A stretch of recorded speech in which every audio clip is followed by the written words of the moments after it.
Welcome to our channel. Today we're diving into a topic that affects many of us without even realizing it. You see these things every day, in your coworkers, your family, maybe even in the mirror. We're talking about hidden trauma responses that you might mistake for personality traits. Have you ever wondered why you are the way you are, why you get so anxious, why you can't say no, why you gotta be perfect all the time? Well, I'm here to tell you, sometimes it's not just who you are but what happened to you. We're gonna take a hard look at 5 common trauma responses that might be holding you back from living your best life. We're gonna break this down, plain and simple, so you can start recognizing these patterns in yourself and in your loved ones. It's time to stop blaming yourself and start understanding the root of these behaviors. Let's get real. Let's talk about perfectionism. Now, some folks might think, what's wrong with wanting things to be perfect? On the surface, it might seem like a good thing, right? Driven, goal-oriented, always striving for the best. But here's the kicker, perfectionism isn't about healthy striving. It's about an unquenchable need for control. It's about trying to control the uncontrollable because somewhere along the line, you learned that mistakes aren't just mistakes, they're threats. Think back to your childhood. Were you constantly criticized? Was there pressure to perform, to be the best, to never mess up? When you didn't meet those impossible standards, were you punished, ridiculed, or made to feel inadequate? See, trauma can make you feel unsafe, out of control. So you try to control everything around you, especially yourself. You strive for perfection because you believe it will protect you from pain, from judgment, from reliving those past hurts. But here's the hard truth. Perfection is an illusion. It's unattainable. And chasing it will only lead to anxiety, burnout, and a whole lot of self-criticism. So if you find yourself constantly striving for perfection, ask yourself, is this really me, or is this my trauma talking? Once you understand the root of the behavior, you can start to challenge those negative beliefs and develop healthier coping mechanisms. It's a journey, but with self-awareness and compassion, you can begin to heal and find a more balanced approach to life. Next up, we're tackling people-pleasing. This is a behavior that many of us fall into without even realizing it. Now, being kind and considerate is one thing, and it's a beautiful trait to have. But constantly bending over backwards to please others at the expense of your own needs, that's where the problem begins. That's a whole other ballgame. It's a slippery slope that can lead to a lot of internal conflict and stress. People pleasers often come from environments where their needs were ignored, dismissed, or even punished. This can start from a very young age.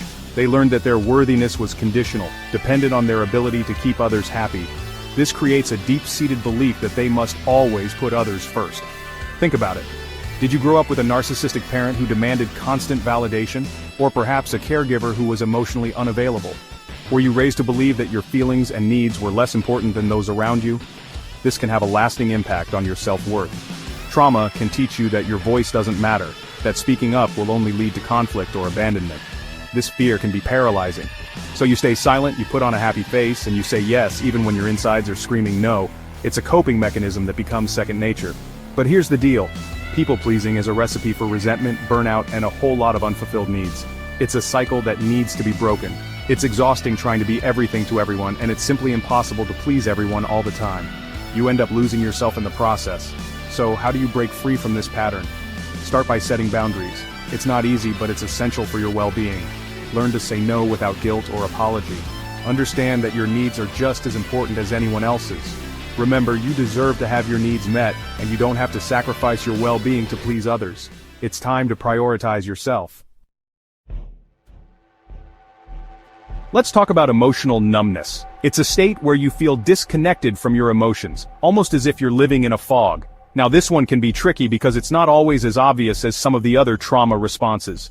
Emotional numbness can be subtle, creeping in slowly until you barely notice it's there. In fact, it can often feel like there's nothing there at all. It's like a void, an emptiness that swallows up your feelings. See, when you've experienced trauma, sometimes the pain is so overwhelming, so unbearable that your mind goes, nope, we can't deal with this right now. It's a defense mechanism, a way to protect yourself from further emotional harm. So it shuts down, numbs out, disconnects you from your emotions as a way to protect you from further hurt. This can be a temporary relief, but it often becomes a long-term issue. You might find yourself feeling empty, detached, like you're just going through the motions. Life can start to feel like a series of tasks rather than experiences. You might have difficulty connecting with others, experiencing joy, or even feeling sadness or anger. It's like your emotional range has been muted. It's like a part of you is frozen, stuck in survival mode. This can make it hard to engage with the world around you. Think about it. Did you experience a traumatic event that left you feeling emotionally overwhelmed? trauma can leave a lasting impact on how you process emotions. Did you grow up in a household where expressing your emotions was discouraged or even punished? Such environments can teach you to suppress your feelings. Trauma can teach you that your feelings are a liability, that it's not safe to feel, to be vulnerable. This belief can become deeply ingrained, so you build walls, you shut down, you numb out as a way to cope. These walls might keep the pain out, but they also keep out the good stuff. But here's the thing. While emotional numbness might provide temporary relief, it comes at a cost. It can isolate you from the people who care about you. It disconnects you from yourself and from others, preventing you from experiencing the full spectrum of human emotions. Reconnecting with your feelings is a crucial step towards healing. Now let's talk about hyperindependence. On the surface, being independent seems like a good thing, right? Who doesn't want to be self-sufficient, capable, able to take care of themselves? But here's the catch. Hyperindependence is different. It's not just about being capable, it's about a deep-seated distrust of others, a belief that you have to do everything yourself because you can't rely on anyone else. Think about it. Did you grow up in an environment where you couldn't depend on your caregivers? Were you let down, abandoned, or forced to fend for yourself at a young age?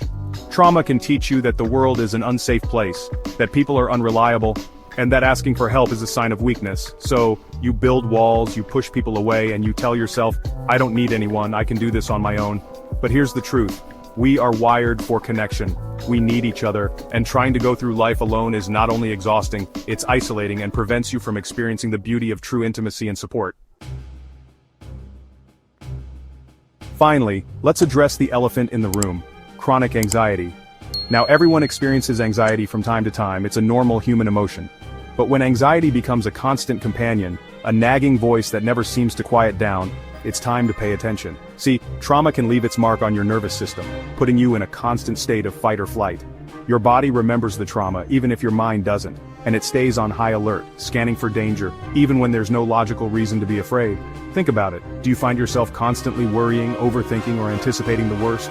Do you have trouble sleeping, concentrating, or relaxing? Are you easily startled or triggered by things that remind you of your past trauma? Trauma can make you feel like you're always in danger, like the other shoe is about to drop.